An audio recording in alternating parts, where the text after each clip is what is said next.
it's nice that somebody notices that sort of thing.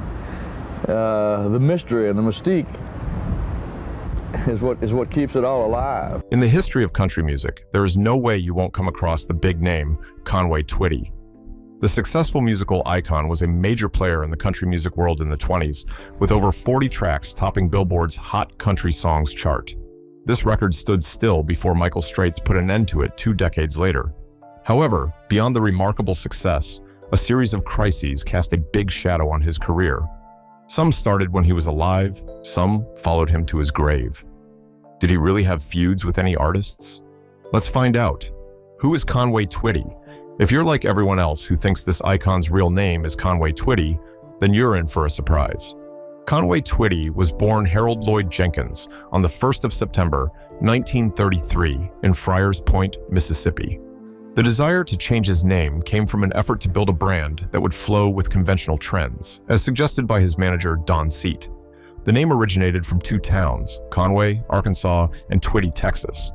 The name is a combination of 2 cities. Fortunately, it has proven its worth and gained great popularity. Conway adopted the new name to compensate for his remarkable success in rock and roll music. To those who only know Conway as a superstar in country music, they might be surprised to hear the icon's achievements in the rock and roll genre. You don't need to be surprised. Conway gave rock and roll a try in the early stages of his musical career, and it worked for him.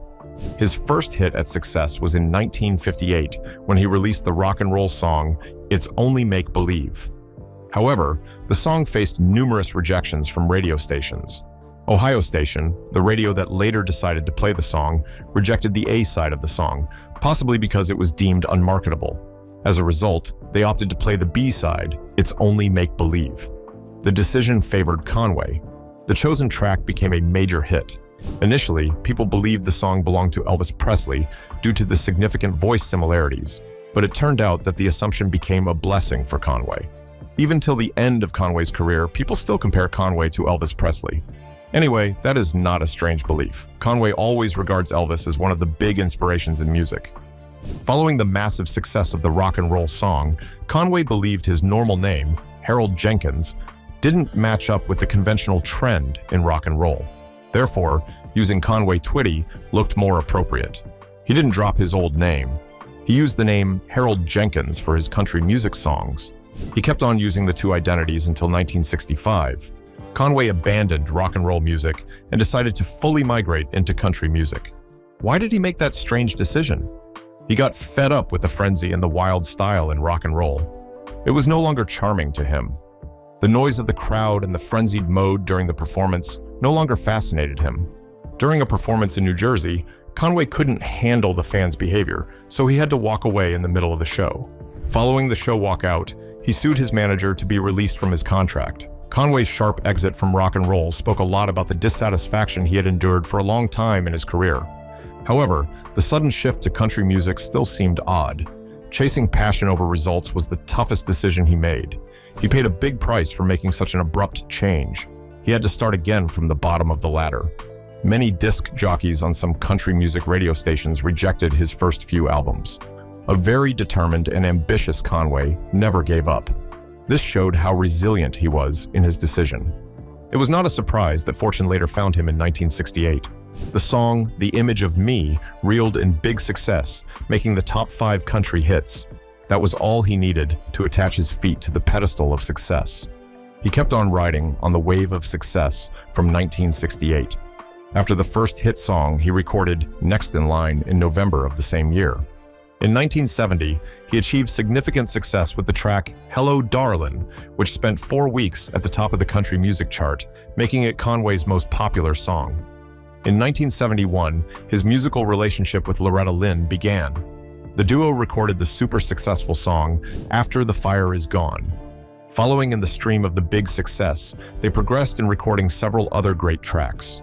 Most of the songs were major hits, and the duo became so compatible that they got the Country Music Association Awards for Vocal Duo 4 consecutive times between 1972 and 75. Their success also made them recipients of several awards in other music organizations. Conway decided to give his appearance a new lift to reflect the big change in his career. He changed his pompadour style to a curlier style. That was not the only change that he made. He also changed his traditional country music style to pop country music. However, the changes came with their challenge. Did this have anything to do with the artists he hated? Who were they, and what impact did they have on his life and career? Stay tuned for details. Subsequent challenges. In the brightest season of Conway's career, a strong darkness tried to shadow his success. Moving to country music came with lots of challenges, and one of them was adapting to the conservative and traditional style of the country music genre. The adaptation was challenging for Conway, whose background in rock and roll was strong. Getting off the freedom and the free choice of words that characterized rock and roll music can be sweat-breaking. A large number of country music followers want classical country music built on traditional American values and virtues, and they can be very defensive of this ideology. Some of them disregard the new generational country music style, seeing it as nothing but filth. This belief is not entirely bad. To some extent, it is justifiable. Regarding Conway's music, the ideology comes across as too extreme. Although he tried to tread the decency path, keeping his song free from provocative words and moves, he still got hooked. His music was deeply scrutinized, and some sexual innuendos were found. The findings were vague and blurry, so they escaped the network censor and music organization. Yet some disc jockeys and radio stations felt that Conway's smartness couldn't deceive them. They came against him. However, Conway had questions to answer, looking at some of his songs. Talk about songs like "I See the Want in Your Eyes," "I've Already Loved You in My Mind," "Tight-Fittin' Jeans," and "I'd Love to Lay You Down."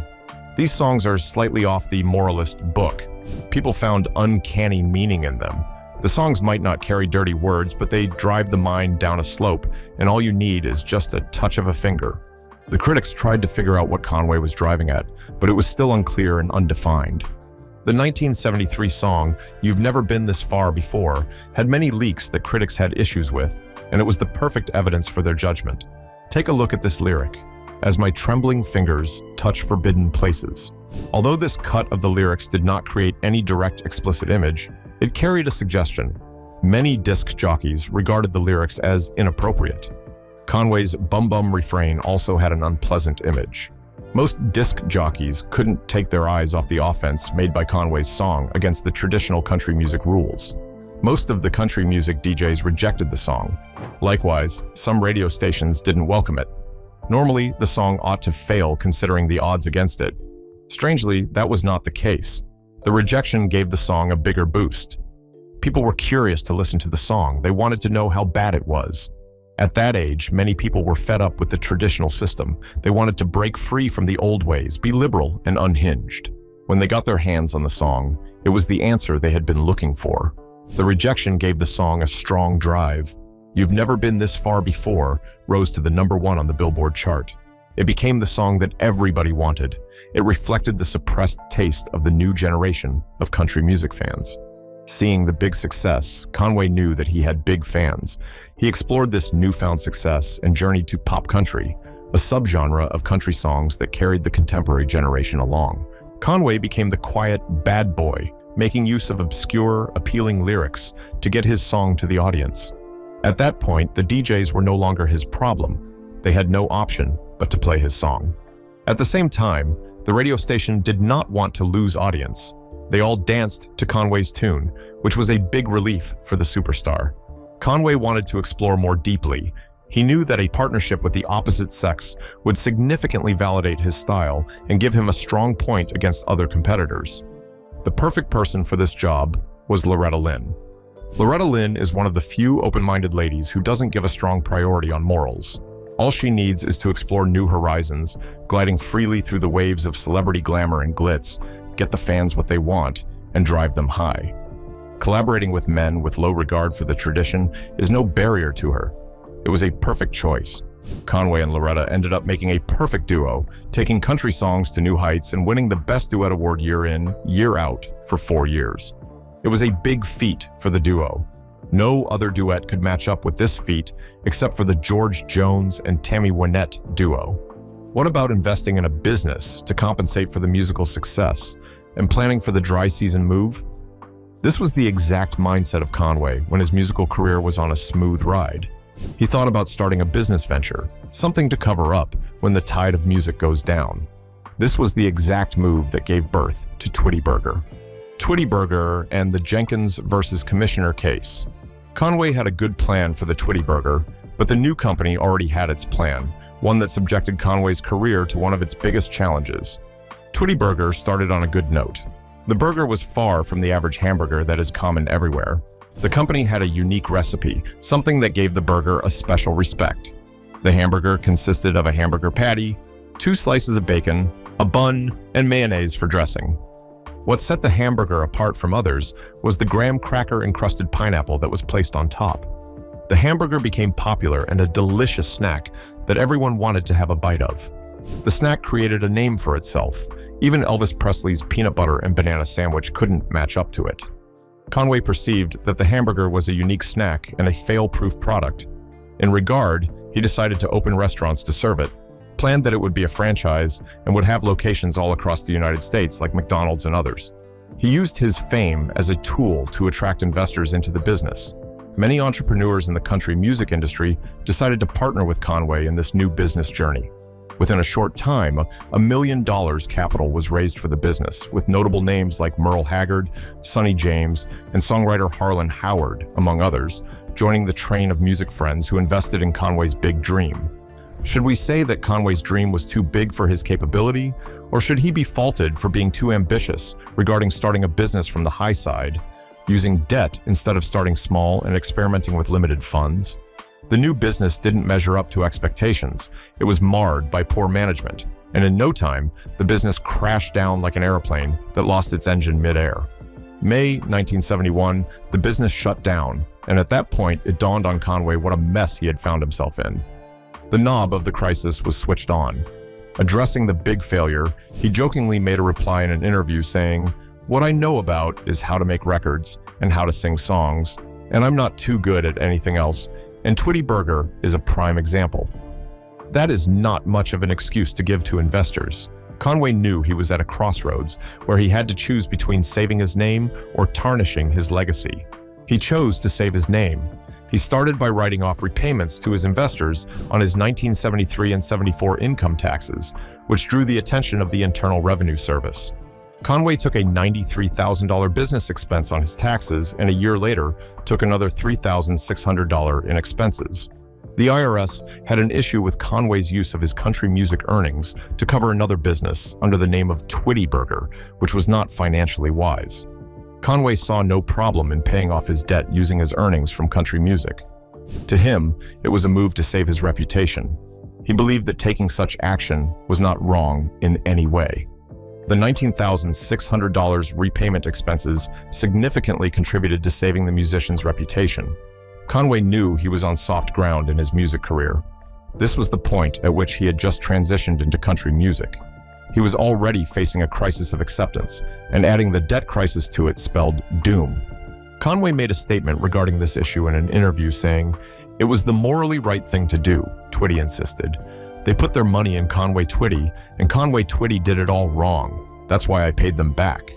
The IRS team viewed things from a financial perspective rather than a moral one. They argued that Twitty Burger had no connection to country music. This became a big bone of contention. The case eventually made its way to the court. The question is, what motion did the court support? Against the odds, Conway won the charge, and it was phenomenal. The U.S. Tax Court established the motion that the personal image of country music artists is vital to their careers. Hence, Conway didn't do any wrong by declaring his losses to protect his reputation. Conway's case breakthrough became a significant reference point for many country music historians, highlighting the importance of character and honesty in the genre. William Watley, Conway's attorney at that time, expressed his view on the court case, saying, "We're fighting over $100,000. He continued, "Conway could make that much money in the first 3 minutes of a concert. It's the principle that counts." The attorney's statement described the whole ideology behind Conway's decision. He knew that being labeled a money swindler would be a big turnoff in his musical career. What would he be without his music career, considering business had proven not to be his fate? The Jenkins versus Commissioner case became a landmark in law, serving as a reference point in tax law to this day. The case wasn't just a major highlight in country music history, it became a model relevant to helping entertainers solve similar problems in the future. It opened the opportunity for entertainers to declare business expenses on their taxes and give reasons why reputation can factor into those decisions. The court valued Conway's good intentions and moralistic beliefs, and they saw reason to support his unusual move, since he was more concerned about taking responsibility for his wrong instead of running away from it. The IRS, on the other hand, didn't appeal the case. They magnified the whole situation using the humanity lens. Conway was able to overcome the tax crisis. He saved his reputation and achieved a smooth transition into country music. His success in pop country alongside Loretta Lynn became a major story in country music.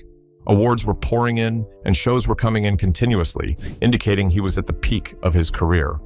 Riding in this glory, Conway found himself changing through different marriages. He married 4 times. He never knew the repercussions of his polygamy act until the curtain of fame was thrown down and the end came. 1993 was a dark moment in country music, especially for the Jenkinses family and lovers of Conway's music worldwide. The shocking news of the music maestro's demise sent shockwaves across various angles. The tragic end and resulting family crisis. Conway's demise was unexpected. It was revealed that the musical icon lost his life due to an abdominal aortic aneurysm on the 5th of June, 1993. What made the whole news creepier was that the music legend was in good health the day before his passing away. He was performing in Branson, Missouri, when he fell ill during the show. Initially, the crew thought it was just another slight sickness coming from performance stress. Suddenly, there was a sharp change, and Conway collapsed on his tour bus. He was rushed to Cox South Hospital in Springfield, Missouri, where emergency surgery was performed. Judging by the nature of the sickness, the doctor knew that Conway had a slim chance of survival. Hence, his family was all invited to be by his side. It was an emotional moment, especially for Loretta Lynn, who coincidentally got herself in the hospital attending to her husband, Doolittle's grievous health. Seeing Conway lying almost lifeless on the sickbed was a situation that Loretta couldn't come to terms with. Also present were Conway's 3rd wife, Dee, adult children Michael, Joni, Kathy, and Jimmy. They were available in the hospital an hour before he passed away. It was a very sad moment. However, the events that followed Conway's passing were more shocking and weird. There was a series of legal and family battles, one of which was described as the most tumultuous battle in country music history. The crisis centers on Conway's $15 million estate, the outcome of Twitty City, and the dispute over his possessions and the control of his music, which has been a contentious issue for 15 years. One of the biggest causes of this crisis was Conway's family setting. The deceased music icon had his first marriage between 1953 and 1954. The marriage with Ellen Matthews led to the birth of Conway's eldest son, Michael. However, the marriage was short-lived. 2 years later, Conway married his second wife, Mickey, in 1956. The marriage endured for a long time until crises started coming up over the lack of private life coming through the Twitty City ideas. Fast forward to 1984, the marriage collapsed. The couple had a brief divorce in 1970 before the final divorce. The second marriage brought about the birth of Conway's 3 children, Kathy, Joni, and Jimmy. 3 years after the divorce, Conway had an affair with his secretary, turned wife, Dolores D. Jenkins. The affection was easy to ignite since Dee had become an integral part of Conway's musical business. They went on tours together and shared lots of great times. In 1987, Conway decided to marry his 30-year-old office secretary. The problem was that Conway didn't plan to pass away so suddenly, hence he did not amend his will after marriage. The availability didn't factor in Dee, which became a big issue. The testament from the will left everything for Conway's 4 children, excluding Dee, who had been with Conway for many years as his wife, accompanied him on tour, and significantly contributed to the production of his music. There was no way Dee was going to fold her arms while she was being left out. Also, the children never supported Conway's decision to marry Dee, which meant she was not in their good books. Fortunately for Dee, the law got her back. According to Tennessee law, Dee was required to receive at least 1/3 of Conway's estate as his spouse.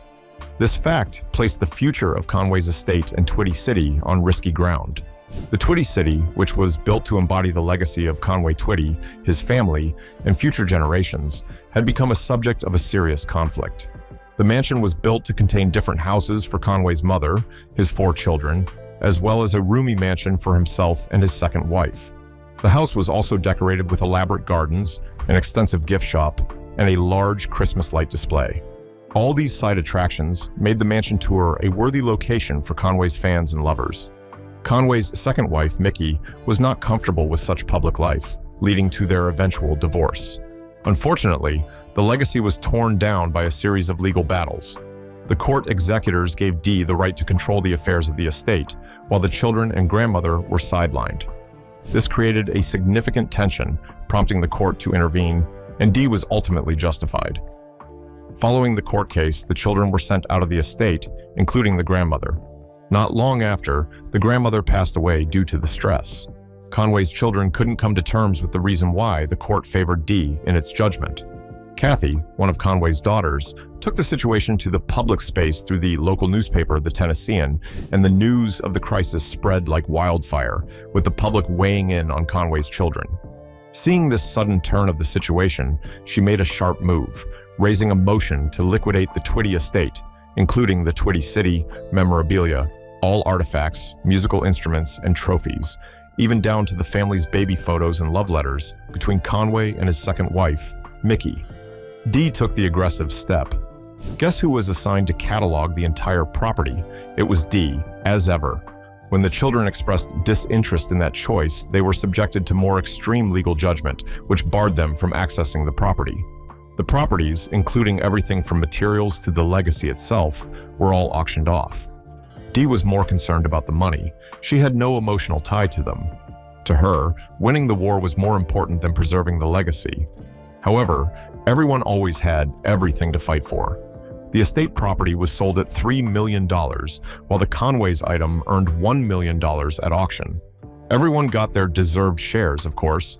Dee's share was the biggest, judging by the 2/3 rule. The auction and the sale disoriented everything. Dee was in charge, even to the point that Mickey couldn't save the love letter between her and Conway during their relationship, which was also auctioned, and every bit of Conway's legacy found themselves in the diaspora. Many crises came thereafter. Another one was in 1996, when children requested the medical report of their father to understand the reason for his sudden demise. While attending to that, Dee also made a motion to disinter Conway's body and cremate it. The revelation of that move created a big public backlash, so intense that she had to drop the case in court. It was evident that Dee only had the court's backing. In the people's hearts, she lost. The final legal issue in Conway's property crisis was the intellectual property. This also became a big issue.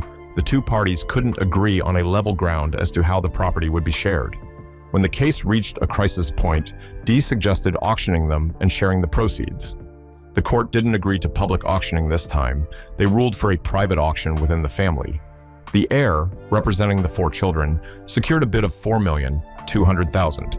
Eventually, they won the bid, and the intellectual property became theirs. The court ruling and the final auction closed the chapter of the family crisis. However, a lot of damage was caused. Conway's legacy was negatively affected. His investment for the future through the estate in Twitty City was all lost, including his awards and memorabilia. To Conway's children, they didn't lose their father in person. They lost him in different aspects. Every court case they lost to Dee was shedding a portion of their father away. Joni and Kathy narrated their horrible experience in the court when they filed for a motion to modify the law over a wife taking the 2/3 of her husband's property. The court reckoned with their experience and decided to give the motion a good thought. The story reportedly got people emotional in the court. Lawmakers were seen crying and showing empathy for Conway's children. Eventually, the law was changed, but the impact on Conway's legacy remained unchanged. The whole situation was laid to rest until 2008. Another controversy arose again. This time, it has nothing to do with Dee, but with Sony ATV Music Publishing. The family wanted a modification to the agreement signed by Twitty and his family. The suit alleged the children had limited knowledge when agreeing in 1990, although they were all adults at the time. They believed that they had grown more mature and come to a clearer understanding, hence a review of the contract was needed. They sought to recover the copyrights and royalty revenue they had given to the company. The copyright was all that was left to continue Conway's legacy. The family did their best to safeguard it. They continued promoting Conway's great songs and ensured that the new generation had a feel for the great Conway Twitty. So, although Conway never named any artists that he hated, his life before and after his passing was marked by several battles. What part of the story touched you the most about Conway Twitty? Share in the comments. If you enjoyed this video, like, share, and subscribe to this channel. Before you go, watch the other videos on your screen.